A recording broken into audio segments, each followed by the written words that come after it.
My name is Paul, a proud, honest blue-collar guy, clocking in at 52 years old. Grew up with the belief that hard work and dedication were the keystones to a good, comfortable life. For the better part of my life, that belief held water. I spent years building up a successful car repair business right in the heart of Georgia, and I reckon I did well for myself. Owned a neat house in Fulton County, had a reliable circle of buddies. And at the end of the day, there was always a cold beer waiting in my fridge. Couldn't really ask for more. Then there's my wife, Shannon. We'd always joke how she was the brains and I was a brawn of our little duo. She graduated from the University of Georgia with the Bachelor of Science degree, a smart cookie. That one, her passion for caring for others, led her to become a nurse practitioner. And she's been serving at a nearby hospital ever since. Watching her dedication and commitment to her work was something that I admired deeply. She'd come home exhausted yet there was always a satisfaction in her eyes. The kind you get when you know you've made a difference. We were young and full of dreams. When we set our I do's 22 years ago, those first years, there was something filled with laughter, plans for the future, and they love that felt as comfortable as an old one in pair of boots. We were joined at the hip, almost two kids against the world. I'd fix cars during the day. She'd heal folks. And at the end of the day, we'd come home to each other. Over the years, we built a stable and comfortable life, a life that I was damn proud of. She was my rock, and I like to believe I was hers. We were more than just a couple. We were a team. Well, as I would soon find out, our team was about to be dismantled. Our daily grind was like clockwork, a rhythm we fell into over the years. My day started early with the smell of engine oil and the sound of turning gears. I had my loyal crew at the shop, and together we breathed life into old jalopies and finicky luxury cars alike. Shannon's work started a bit later, but lasted long into the night, filled with the hum of hospital corridors and a gratitude of patients she aided. Despite the long hours, she had a kind of fire in her that kept her going. We had our differences, but we found common ground in hobbies.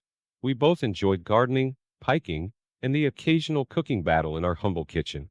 Our circle of friends was small, but tight-knit, filled with folks from our community, fellow mechanics, hospital workers, and some old pals from college. Both of us knew that working hard was a means to an end. We were dreaming of a comfortable retirement where the days were long and the worries were few.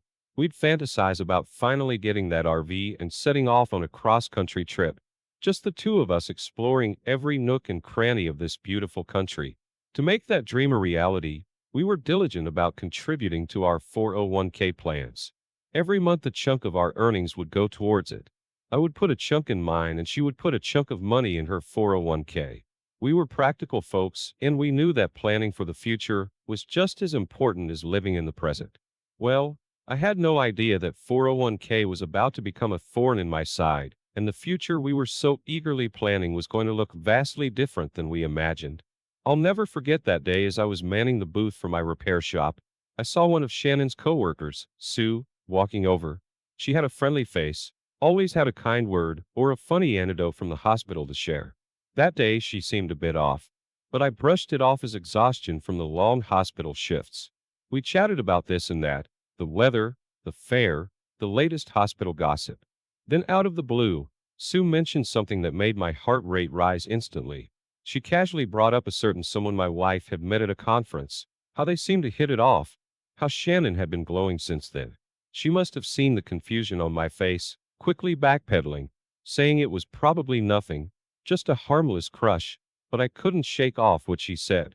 The seed of doubt had been planted, and like a bad weed, it was growing fast.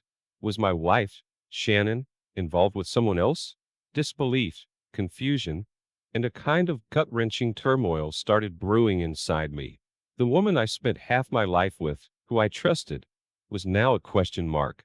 It was like I was staring at a jigsaw puzzle with the piece missing. I started second-guessing everything she did. Her late-night shifts, the unexplained absences, her newfound secrecy around her phone. But darn it, I didn't want to believe it.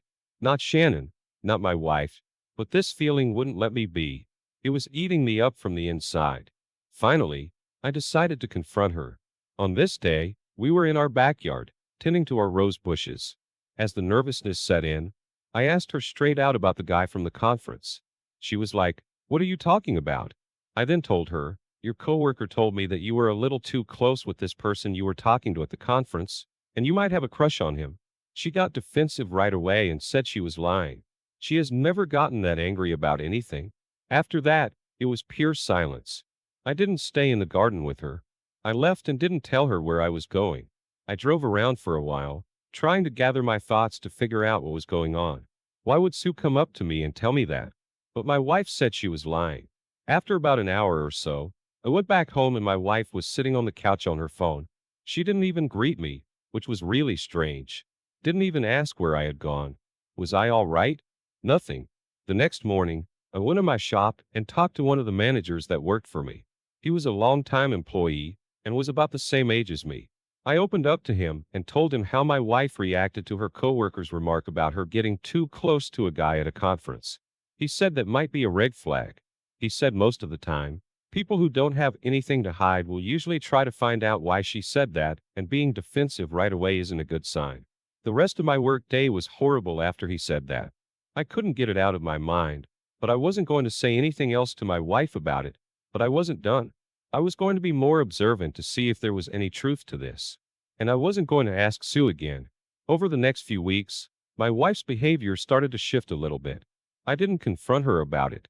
Ever since I asked her about the guy she met at the conference, she's been a tad bit distant.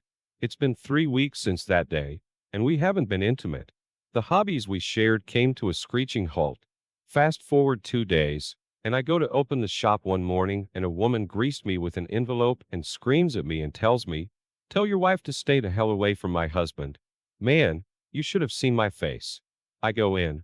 I open the envelope immediately and boom, photos of my wife kissing another man, being intimate with this man in someone's house, pictures of my wife in her uniform, sitting with this man at a park. Also inside was a phone number. I called it. It was a woman who just left. She apologized for screaming at me. She said she was angry at her husband. She informed me she hired a private investigator to follow her husband. They have 3 kids. She said, "I thought you should know what your wife was doing, man." I was devastated, angry, and heartbroken at the same time. My longtime employee came in about 20 minutes later, and I asked him to cover the shop for me today. And I left. I went home. My wife wasn't home. I made copies of everything that woman gave me. Once that was done, I packed a few bags and headed to the rental property my brother owns. Once I got settled in, I went to see a divorce lawyer. I didn't waste any time. I handed over the evidence I had and told the divorce attorney to file for divorce based on infidelity. And I told him I am going after everything. I could alimony her 401k. Anything I could get alimony was a stretch. I believe she made almost $120,000 per year as a senior nurse practitioner. I didn't make that. Although I had my own business, my salary wasn't that high. Weeks went by with very little communication from my wife. But when she received those divorce papers, she was a totally different person, calling me names, telling me I didn't measure up anymore. A month and a half had passed by before the divorce hearing, and she was a hoot. Let me tell you, screaming at me in the courtroom. The bailiff had to calm her down. Well, the divorce didn't go her way.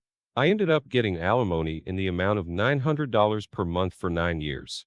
And lo and behold, I took half of her 401k in the amount of $100,000. My salary was $60,000 per year, and she made double that. I will also get half of the equity of the house we own when it's sold. And I was lucky enough to keep the rental only because it was in a trust that my brother controlled. My ex-wife's AP got hammered in his divorce. As I was told, he had to pay $4,000 per month in alimony for 11 years. He lost the house, and she gets part of his retirement. They were married for 24 years, but they have been together for 28 years. I would have gotten more from my ex-wife's 401k, but she took some of the money out, which was stupid. You never take out money from your 401k early. You will get hit with a 10% early withdrawal penalty and subject to tax by the IRS. About 9 months after the divorce, we ended up selling the house and I got another $157,000. I am a little overweight, but I have started working out again and taking it one day at a time. My friends have been trying to set me up with dates,